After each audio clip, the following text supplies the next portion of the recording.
the previous program, I spoke to you about prayer and what prayer was about. Let me recapitulate some of that for you.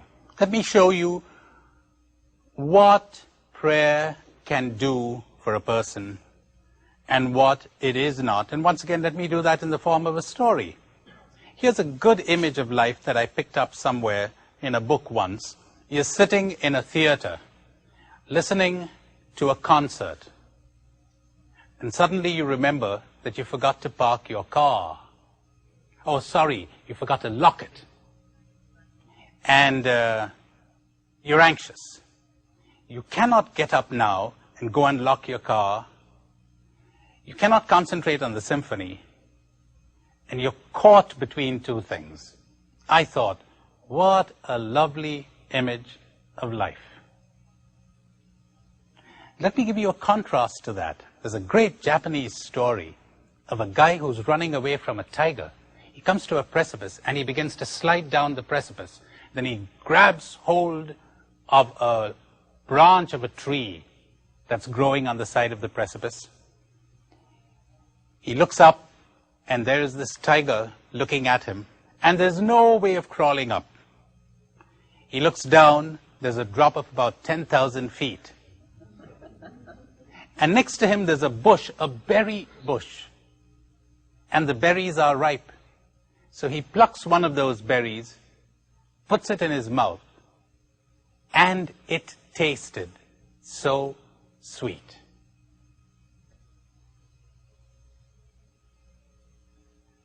He was able to live life one moment at a time, which is the only way to live it. Which is the only way to live it. But it sounds like an impossible feat, doesn't it? Did you hear how those South African mines were discovered? It's very interesting. There was this man sitting, a tourist or a traveler, sitting at the door of the hut of the village headman. He saw the village headman's children playing with something that looked like marbles. He picked one of them up and looked at it, and his heart began to race. It was a diamond. So he said to the village headman, you know, my children back home also play with things like this. They call them marbles.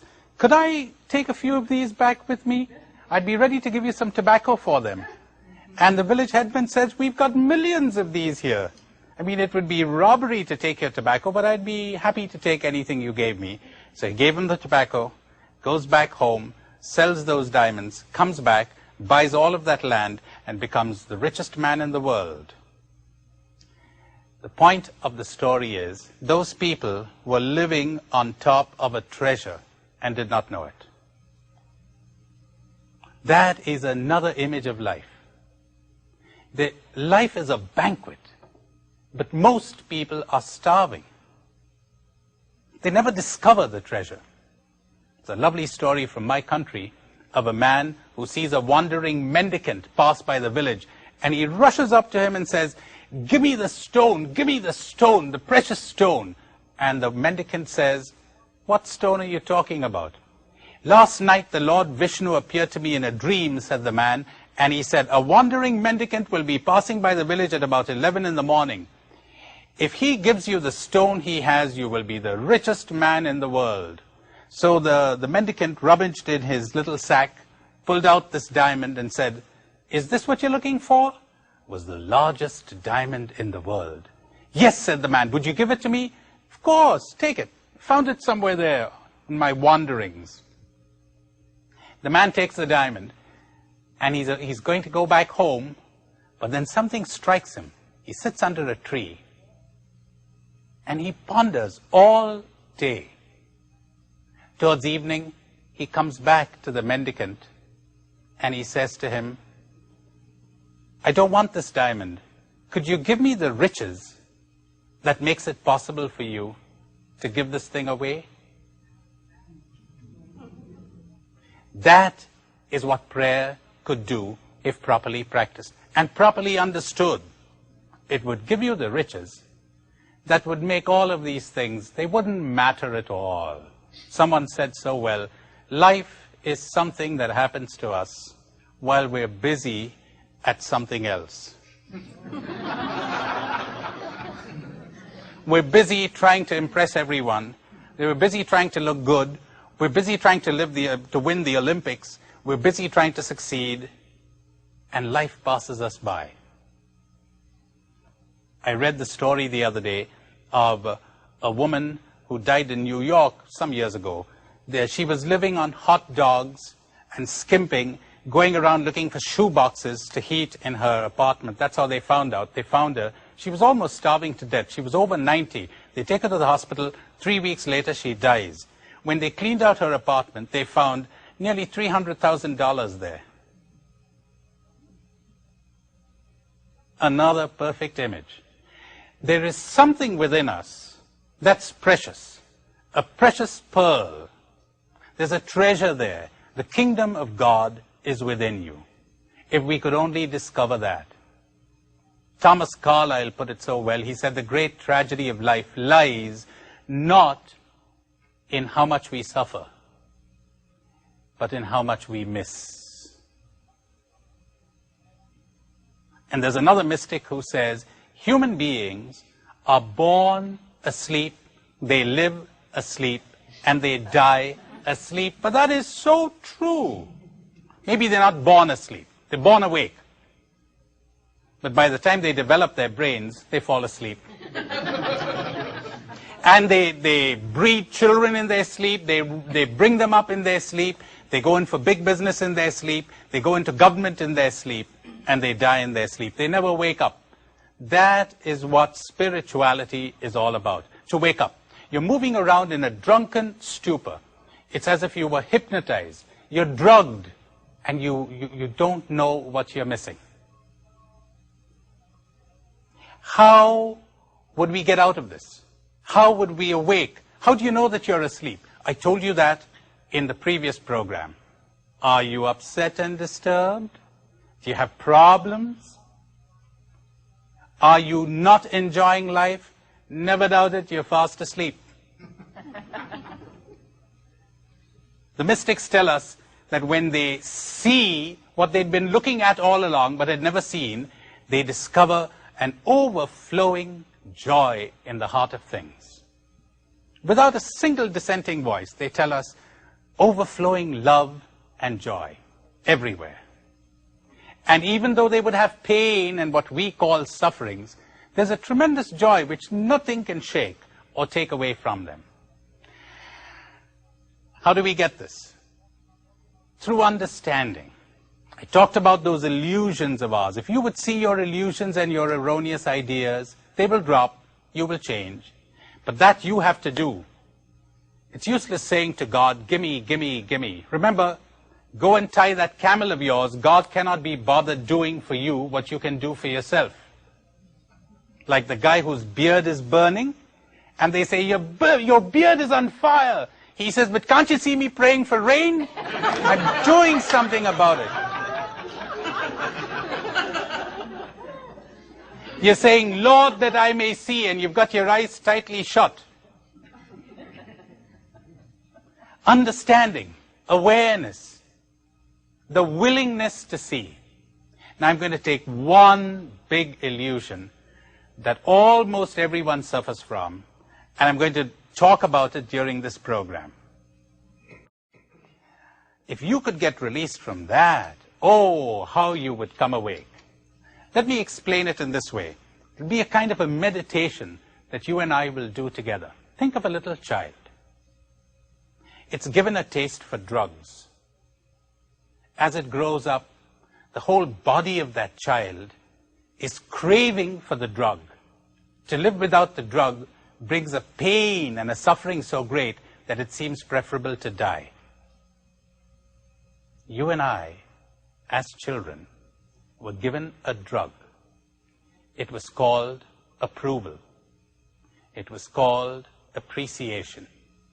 It was called praise, success, acceptance, popularity. Once you took the drug, society could control you. The tentacles of society got into you. You become a robot. You want to see what kind of a robot existence human beings live? Listen to this. You've got the robot who comes here, and I say, "Ma, you're looking pretty." And the robot goes right up. I press a button called appreciation, and right up it goes. Then I press another button called criticism, flat on the earth. Total control. We're so affected by this. We're so easily controlled by it. And when we're deprived of it, we become so terrified. We're so frightened to make mistakes. We're so frightened that people will laugh at us. I saw a little kid once, 3 years old. She wandered into our dining room dressed in her nightie. So we sort of applauded. She thought we were laughing at her. She ran away, and her mother had to carry her in while she was struggling. She didn't want to come. She thought we had laughed at her. And I thought, she's only 3 years old, but already we've made a little monkey out of her. Somebody taught her this, that when you do this, she's supposed to feel good. And when you say boo, she's supposed to feel bad. Once you give her that drug, she's finished. Do you think Jesus Christ was controlled by this kind of thing? By what people thought of him and what they said about him? Awake people break out of this drug. And when you make a mistake or when you're rejected, you feel such a tremendous emptiness, such a loneliness. You keep crawling back, begging for that drug called encouragement, acceptance, belonging. So they got us nicely controlled. How do you get out of it? First of all, let's see some of the results. You know something? As a result of having taken this drug, you have lost your ability to love. You know why? Because you cannot see any human being anymore. You're so conscious of whether they accept you or they don't, whether they approve of you or they don't. You're seeing them as a threat to your drug or as a support to your drug. Think of the politician. The politician frequently doesn't see people at all. He sees votes. And if you're neither a threat nor a support to his getting votes, he doesn't even notice you. The businessman, he sees big bucks. He doesn't see people. He sees business deals. But we're no different if we're under the effect of this drug. The robot, I like you. And the robot will automatically, mechanically react, oh, he's good, he likes me. I don't like you, he's awful, he doesn't like me. See? The drug. How can you love what you do not even see? You want to get rid of the drug? You have to tear those tentacles out of your system. They've got to the marrow of your bones. This control that society exercises over you. By seeing what they are doing to you. If you're able to do that, everything will be the same, but you will have dropped out. You will be in the world, but you will no longer be of the world. But you know how terrifying this is? Initially,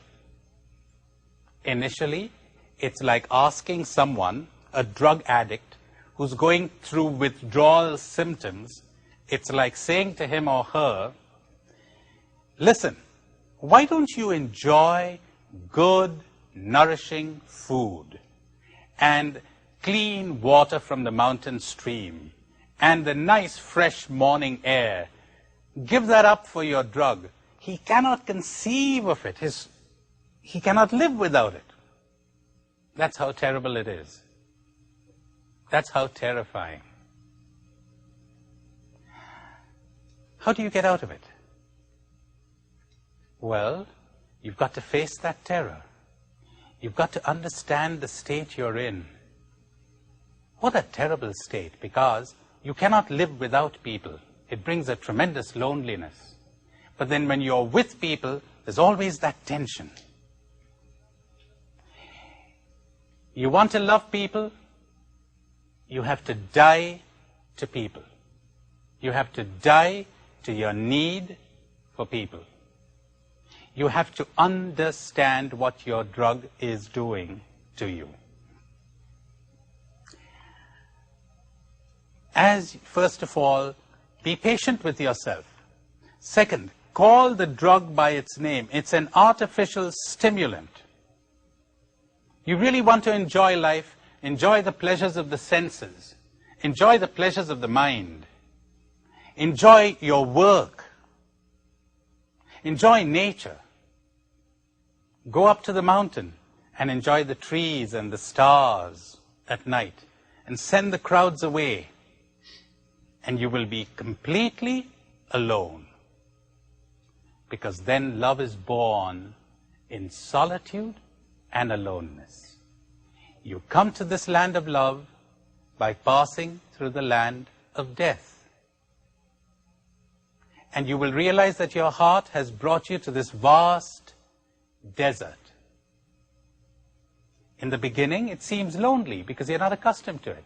You're not accustomed to aloneness, which is not the same as loneliness.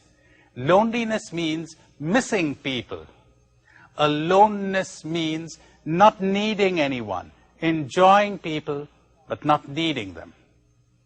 Then at last, you can see them. Then you will realize that the desert suddenly blossoms into love. And there's a song in your heart, and it is springtime forever.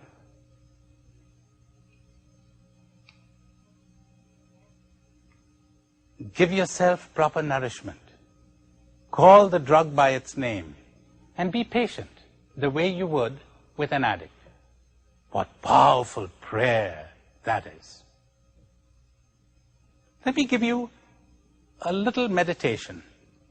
Think of someone whose approval you need, you think you need, whose approval you desperately want, whose appreciation you want, and see if you can understand how in front of this person you have lost your freedom. Try that out. I'll give you a few seconds for that.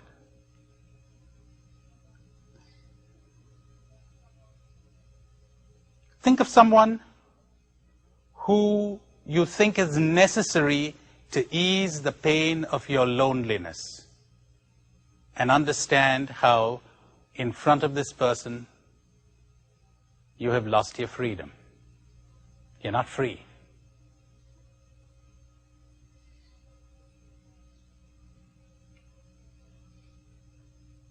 You dare not be yourself.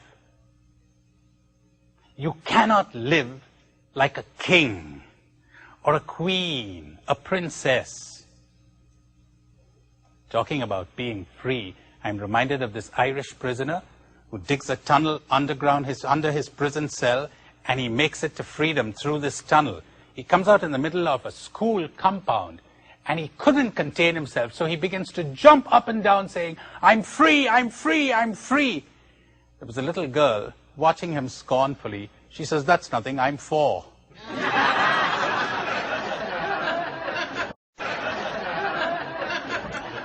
What does it mean to live like an emperor, an empress? You know what it means? It means you don't have to impress anyone anymore. You're completely at ease with everyone because you don't desire anything from anyone anymore. Well, I've got to clarify that. Of course you desire things from others. But you know, the non-fulfillment of that desire doesn't make you unhappy. See if you can get that. There are two types of desires. There's the desire on whose fulfillment our happiness depends. There's the desire on whose fulfillment our happiness does not depend. I go to a restaurant. I say, "Do you have mushroom soup?" And they say, "No, we haven't mushroom soup." "Girl, you ruined my dinner. I'm going out. Let's get out of this place. Let's go somewhere else." "Do you have mushroom soup?" No. What do you have? How about sweet corn and chicken? Well, that's pretty good. I'd enjoy that too. What about tomato? I'd enjoy that too. See? The fulfillment of that desire does not affect your happiness. You're happy with it or without it. Like the guy who's waiting at the maternity ward and the nurse comes in and says, did you want a boy or a girl, sir? He says, I wanted a girl. She says, well, I got bad news for you. It's a boy. He says, that's all right. That was my second choice. I had a boy. How do you get this kind of guy down, huh? When you don't have to defend yourself anymore to anyone, you don't feel the need to apologize. Can you imagine that? You don't feel the need to explain. You don't have to impress. You're not bothered by what they say or what they think. It doesn't bother you. You're unaffected. My. Now love will begin. Not till then. Because you know something? As long as I need you, I cannot love you. As long as I need you for my happiness, I cannot love you. We'll take this up in the next program. How about this? I'll field a few questions if you have any. Who wants to begin? Okay. Would you stand up, please? I'm trying to imagine myself as a parent treating my child without praise or affection or encouragement. That sounds like, when you describe it as a drug, as a bad thing to give a child, I just can't imagine myself being a good parent, a loving parent, and not giving that to a child. Okay, great. Affection is fine. Did you hear me say affection wasn't all right? A parent giving affection is fine. But think of this. We're all busy telling people that they're okay. You know why? Because somebody told them they were not okay. And you know something? You're neither okay nor not okay. You're you.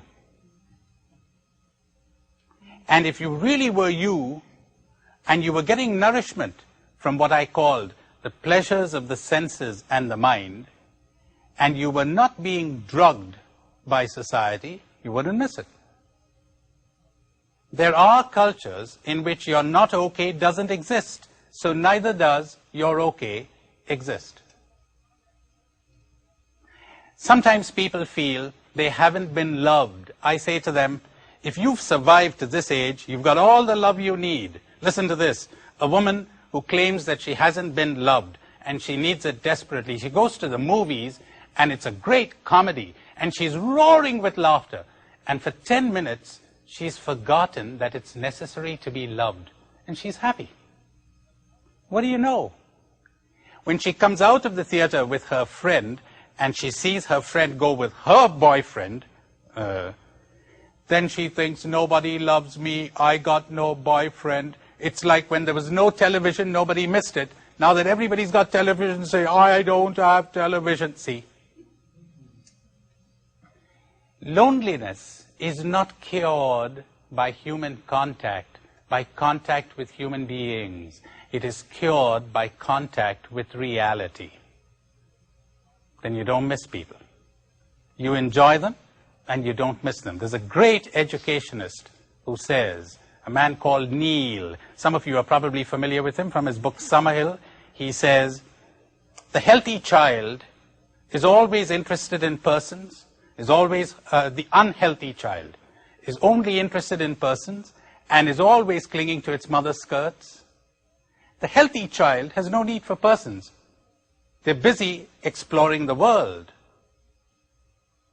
Well, that's a good question. Helped clarify what I was saying. Anyone else?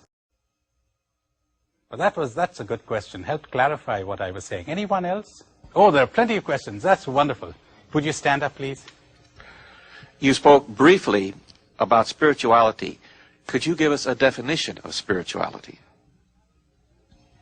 Spirituality is to be awake, to drop your illusions. Spirituality is never to be at the mercy of any event, thing, or person. Spirituality is to have discovered those diamond mines inside of you. Religion is meant to lead you to this. Alas, if you look at the world, it frequently doesn't. The meditation centers around a lovely gospel text of what use is it to you to gain the world and lose your soul. I'll go a bit slowly. You can think as I talk. Think of what you feel when you're looking at a sunset or you're in touch with nature. And compare that to the feeling you have when you're appreciated, you're praised, you're applauded. The first kind of feeling I call a soul feeling. The second type I call a world feeling. Think of the feeling you have when you win a race or an argument. When you make it to the top, when you're successful. World feeling. And contrast it with the feeling you get when you're doing work that you love, when you're immersed in a hobby, when you're reading a book that you thoroughly enjoy, or watching a movie that you enjoy. Soul feeling. Think of the time when you've got power, when you're the boss, when everyone is looking up to you, and the kind of feeling that creates. World feeling. Contrast that with the joy of intimacy, with the company of friends. You enjoy them without clinging to them. With laughter and merriment. Soul feeling. Let's take a look at those world feelings. They're not natural. They were invented by your society and mine to control us. They do not lead to happiness, only to excitement and thrills and anxiety and emptiness. And think of your own life. Is there a single day when you're not consciously or unconsciously attuned to what others think, what others feel, and what they will say about you? In other words, controlled by them, marching to the beat of their drum.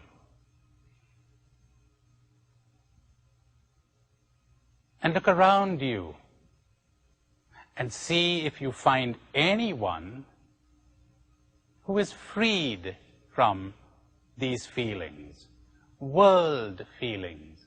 Everywhere you will find people immersed in these world feelings because they live soulless, empty lives. They gained the world, but they lost their soul. And when they come to die, they die without ever having lived.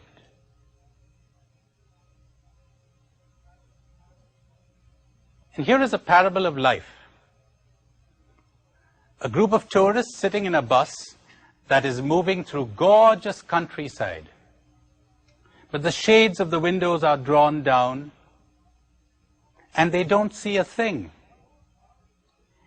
And they're all quarreling among themselves as to who will have the seat of honor, who will be appreciated, who's the best looking, who's the most talented. And so it goes right to journey's end.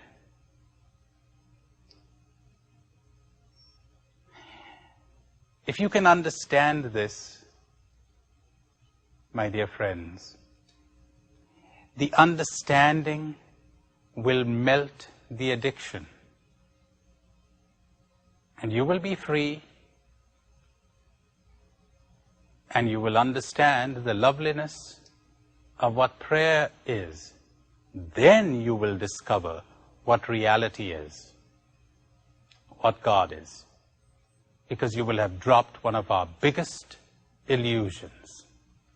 The illusion that we need to be appreciated, to be popular, to succeed, to have prestige and honor and power and popularity. There's only one need, and that need is to be real, and that need is to love. When one discovers that, one is transformed. One's life becomes prayer.